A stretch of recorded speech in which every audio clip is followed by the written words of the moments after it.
यह कहानी रानी पद्मावती रतन सिंह की प्रेम, साहस और बलिदान से भरी हुई एक ऐतिहासिक गाथा है। कहानी में एक ऐसा मोड़ आता है जब अलाउद्दीन खिलजी छल कपट के जरिए चित्तौड़ पर आक्रमण करता है। इसका पहला भाग हमारे चैनल पर अपलोड कर दिया गया है, जिसमें चित्तौड़ के राजा रतन सिंह पद्मिनी को पाने के लिए योगी का वेश धारण करके अपने 16,000 साथियों के साथ सिहल द्वीप पहुंच जाते हैं और महादेव जी के मंदिर में साधना करने लगते हैं। और अब आगे बसंत पंचमी के दिन राजा रतन सिंह अपने जोगियों के साथ महादेव के मंदिर में ध्यान और साधना कर रहे थे। इसी बीच राजकुमारी पद्मावती अपनी सखियों के साथ वहां आई। जैसे ही राजा की नजरें पद्मावती पर पड़ी, वे पूरी तरह से मंत्र मुग्ध हो गए और मूर्छित होकर गिर पड़े। इस दृश्य को देखकर सभी चकरा गए। जब राजकुमारी ने देखा कि राजा अचेत हो गए हैं, तो उसने तुरंत राजा के पास जाकर उनको होश में लाने की कोशिश की, लेकिन राजा की मूर्छा नहीं टूटी। राजकुमारी ने राजा के हृदय पर ये शब्द लिख दिए, जोगी तुमने सही योग नहीं सीखा, जब फल प्राप्ति का समय आया तो तुम सो गए। राजा जब होश में आए और उन्होंने उस शब्द को पढ़ा तो उन्हें अपनी गलती का एहसास हुआ। वह जलकर मरने का मन बना बैठे, लेकिन देवताओं ने देखा कि अगर राजा ने अपनी जान दे दी तो सब कुछ नष्ट हो जाएगा। इसलिए देवताओं ने महादेव से प्रार्थना की कि वे राजा को बचाए। महादेव और पार्वती जी राजा के पास पहुँचे और उनसे पूछा कि वह क्यों मरने का विचार कर रहे हैं। तो महादेव जी ने उन्हें सिद्धि गुटका दी। राजा रतन सिंह ने सिद्धि गुटका प्राप्त करने के बाद अपने 16,000 साथियों के साथ सिहलगढ़ की दिशा में यात्रा शुरू की। योगी रूप में ही वे उस महल के पास पहुँचे जहाँ राजकुमारी पद्मावती रहती थी। राजा गंधर्व सेन को यह खबर मिली कि कुछ लोग उनके महल को घेर रहे हैं, तो उन्होंने अपने दूतों को भेजा। रतन सिंह ने हीरामन तोते के जरिए रानी पद्मावती को संदेश पहुंचाया, जिसमें रतन सिंह ने पद्मावती से अपने प्रेम का इजहार किया। और यह संदेश पद्मावती तक पहुंचते ही उन्होंने भी प्रेम से भरा उत्तर भेजा। इस संदेश को पढ़कर रतन सिंह में और अधिक शक्ति का संचार हुआ और उन्होंने महल की सभी कठिनाइयां पार करते हुए आगे बढ़ना शुरू किया, क्योंकि महादेव की सिद्धि गुटका उन्हें मार्गदर्शन दे रही थी। जैसे ही रतन सिंह महल की किवाड़ खोलने में सफल हुए, सवेरा हो गया। राजा गंधर्व सेन ने अपनी सेना भेज दी, लेकिन रतन सिंह ने अपनी सेना यानी योगियों से कहा कि प्रेम के मार्ग में क्रोध नहीं आना चाहिए। उन्होंने गंधर्व सेन के सैनिकों से युद्ध नहीं किया और सभी योगियों को पकड़ लिया गया। इस दौरान पद्मावती को यह समाचार मिला और उन्होंने हीरामन से रतन सिंह को संदेश भेजा। जब राजा रतन सिंह ने पद्मावती के लिए अपना प्रस्ताव गंधर्व सेन के सामने रखा, तो गंधर्व सेन ने उन्हें साधारण योगी मानते हुए सूली पर चढ़ाने का आदेश दिया। किंतु रतन सिंह का साहस और पद्मावती के प्रति प्रेम अडिग था।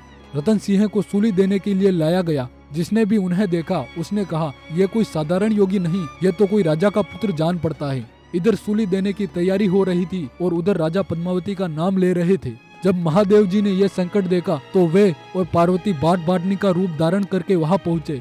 इस बीच हीरामन भी रतन सिंह के पास पद्मावती का संदेश लेकर आया कि मैं प्राण के लिए बैठी हूँ, मेरा जीना और मरना तुम्हारे साथ है। भगवान महादेव और देवी पार्वती ने बाट बाटनी का रूप धारण करके गंधर्व सेन को समझाने का प्रयास किया कि रतन सिंह कोई साधारण योगी नहीं, बल्कि एक महान राजा है। हालांकि गंधर्व सेन के क्रोध के कारण वहां की स्थिति तनावपूर्ण हो गई। तब अन्य योगियों ने युद्ध का निर्णय लिया। महादेव जी और देवताओं की सेना ने उनकी सहायता की। जब गंधर्व सेन ने देखा कि उनकी पराजय हो रही है और उनके सामने अलौकिक लोग हैं, तो उन्होंने अपनी बेटी पद्मावती का विवाह रतन सिंह के साथ करने का निर्णय लिया। साथ ही 16,000 कुंवरों और सिहल द्वीप की पद्मिनी स्त्रियों का विवाह भी आयोजन किया गया। इस प्रकार सबने मिलकर जीवन को नए सिरे से आरंभ किया। चित्तौड़ में योगिनी नागमती को 1 वर्ष हो गया था। वे अपने पति रत्न सिंह के विरोध में निरंतर विलाप करती रहती थी। उनके गहरे दुख से पशु पक्षी तक पीड़ा महसूस करने लगे। ऐसा लगता था जैसे वे भी नागमती के दुख से दूर हो जाने का प्रयास कर रहे हो। एक रात नागमती उद्यान में टहलते हुए विरह का गीत गा रही थी। तभी एक पक्षी ने आकर पूछा, तुम इतनी व्याकुल क्यों हो? तुम्हारा दुख क्या है? यदि तुम चाहो तो मैं तुम्हारा संदेश कहीं भी ले जा सकता हूँ। नागमती ने उत्तर दिया, हे पक्षी, मेरे पिया को मेरा संदेश पहुँचा दो। कहो कि उनकी पत्नी विरह में जल रही है और चित्तौड़ की दशा भी बिगड़ रही है। पक्षी नागमती का संदेश लेकर सिहल द्वीप की ओर उड़ा, जहाँ रतन सिंह आखेट कर रहे थे। वह पक्षी पेड़ की डाल पर बैठ गया और उसने नागमती की विरह और चित्तौड़ की खराब स्थिति का वर्णन किया। रतन सिंह का हृदय अपने देश और अपनी पत्नी के संदेश से भर गया। सिहलगढ़ में रहने का मन उछल गया। उन्होंने तत्काल राजा गंधर्व सेन से बात की और पद्मावती को साथ लेकर लौटने का निश्चय किया। राजा गंधर्व सेन ने रतन सिंह और उनके 16,000 मित्रों और उनकी पत्नियों को पर्याप्त धन और उपयुक्त जहाज देकर विदा किया। इस प्रकार रतन सिंह अपनी पत्नी पद्मावती और साथियों के साथ चित्तौड़ लौटने के लिए निकल पड़े। समुद्र ने राजा रतन सिंह और उनकी संगिनी पद्मावती को बहुत से अनमोल उपहार प्रदान किए। इन बहुमूल्य उपहारों के साथ रतन सिंह पद्मावती को लेकर चित्तौड़ पहुंचे। वहाँ नागमती और पद्मावती दोनों रानियों के साथ वे सुख पूर्वक रहने लगी। समय बीतने के साथ नागमती से नाग सिंह और पद्मावती से कमल सिंह नामक 2 पुत्रों का जन्म हुआ। चित्तौड़ की सभा में एक राघव चेतन नाम का पंडित भी आया था, जिसे तांत्रिकी सिद्धियां प्राप्त थी। एक दिन राजा ने पंडितों से पूछा कि दूज का चंद्रमा कब दिखाई देगा। सभी पंडितों ने कहा कि दूज कल होगी, लेकिन राघव ने दावा किया कि दूज आज ही है। अन्य पंडितों ने उसका विरोध करते हुए कहा कि यह असंभव है। राघव ने अपनी तंत्र विद्या का प्रयोग कर उसी शाम दूज का चंद्रमा दिखा दिया। अगले दिन भी दूज का चंद्रमा दिखने पर यह स्पष्ट हो गया कि राघव ने छल किया है। पंडितों ने राजा को इसकी सूचना दी। राजा ने राघव चेतन को वेद विरुद्ध आचरण के कारण चित्तौड़ से निष्कासित कर दिया। राघव ने बदला लेने की ठानी। उसने तय किया कि वे दिल्ली जाएगा और सुल्तान अलाउद्दीन खिलजी से पद्मावती की रूप सज्जा का वर्णन करेगा। राघव ने सोचा कि यदि खिलजी चित्तौड़ पर चढ़ाई करेगा तो वह अपने स्वार्थ और बदले की योजना को अंजाम दे सकेगा। यही विचार करते हुए वह दिल्ली पहुंचा और सुल्तान को पद्मावती के अनुपम रूप का वर्णन किया। दिल्ली के सुल्तान अलाउद्दीन खिलजी ने पद्मावती के सौंदर्य की चर्चा सुनी और उन्हें पाने का निश्चय किया। अपनी लालसा और लोभ के चलते हुए खिलजी ने चित्तौड़ पर आक्रमण कर दिया। 8 महीनों तक ये किला मुसलमान सेना की घेराबंदी में रहा, लेकिन किले की दीवारें अड़िग रही और युद्ध जारी रहा। इसी बीच दिल्ली के शासक से एक पत्र मिला जिसमें शत्रु सेना की बढ़ती गतिविधियों की सूचना दी गई। अलाउद्दीन ने महसूस किया कि केवल युद्ध के जरिए चित्तौड़ को नहीं जीता जा सकता। तब उसने चालाकी का सहारा लिया और राजा रतन सिंह को संधि का प्रस्ताव भेजा। उसने कहा, मुझे रानी पद्मिनी नहीं चाहिए, मुझे केवल एक बार पद्मिनी को दिखा दो। मैं पद्मिनी को देखकर चला जाऊंगा और यह युद्ध समाप्त हो जाएगा। 8 महीनों की लंबी घेराबंदी और संसाधनों की कमी ने राजा को विवश कर दिया। उन्होंने संधि स्वीकार कर ली और सुल्तान को किले के भीतर आने दिया। और जब पद्मिनी दर्पण के पास आई और बादशाह ने उसका प्रतिबिंब दर्पण में देखा तो देखते ही वे बेहोश होकर गिर पड़ा। अंत में बादशाह ने राजा से विदा मांगी। राजा रतन सिंह अलाउद्दीन खिलजी को सम्मान पूर्वक बाहर छोड़ने गए, लेकिन जैसे ही आखिरी दरवाजा पार हुआ, राघव चेतन के इशारे पर सुल्तान ने राजा को बंदी बना लिया और दिल्ली ले गया।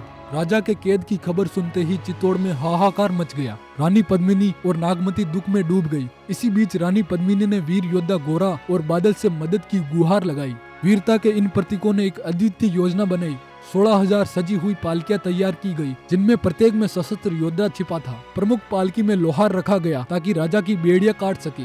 इस समाचार को फैला दिया गया कि रानी पद्मिनी स्वयं अपनी दासियों के साथ राजा रतन सिंह से मिलने दिल्ली जा रही है। खिलजी ने पालकियों को किले में प्रवेश करने दिया। जैसे ही रानी पद्मिनी की पालकी राजा के बंदी गृह तक पहुंची, वहां से योद्धाओं ने हमला बोल दिया। लोहार ने राजा की बेड़ियां काटी और वह शस्त्र लेकर एक घोड़े पर सवार हो गया जो पहले से ही तैयार था। सभी सशस्त्र योद्धा अपनी शत्रुओं पर टूट पड़े और चित्तौड़ के लिए रवाना हुए। जब अलाउद्दीन की फौज ने पीछा किया तो गोरा ने हजारों सैनिकों के साथ लड़ते हुए दुश्मनों को रोकने का कार्य संभाला। इसी भीषण युद्ध में गोरा ने अपनी जान दे दी। इस बीच बादल ने राजा रतन सिंह को सुरक्षित चित्तौड़ पहुंचा दिया। चित्तौड़ लौटते ही रानी पद्मिनी ने राजा रतन सिंह को अपने अपमान और शत्रु देवपाल की दुष्टता के बारे में बताया। चित्तौड़ की रक्षा और अपने सम्मान की पुनर्स्थापना के लिए राजा रतन सिंह ने देवपाल को सबक सिखाने की प्रतिज्ञा ली। कुंभलनेर के युद्ध में दोनों योद्धाओं का भीषण द्वंद्व हुआ। देवपाल की तलवार रतन सिंह की नाभि को भेदती हुई आर पार निकल गई, लेकिन मृत्यु शैया पर भी राजा ने हार नहीं मानी। अपने अंतिम प्रयास में उन्होंने देवपाल को पकड़ा और उसका सिर धड़ से अलग कर अपनी प्रतिज्ञा पूरी की।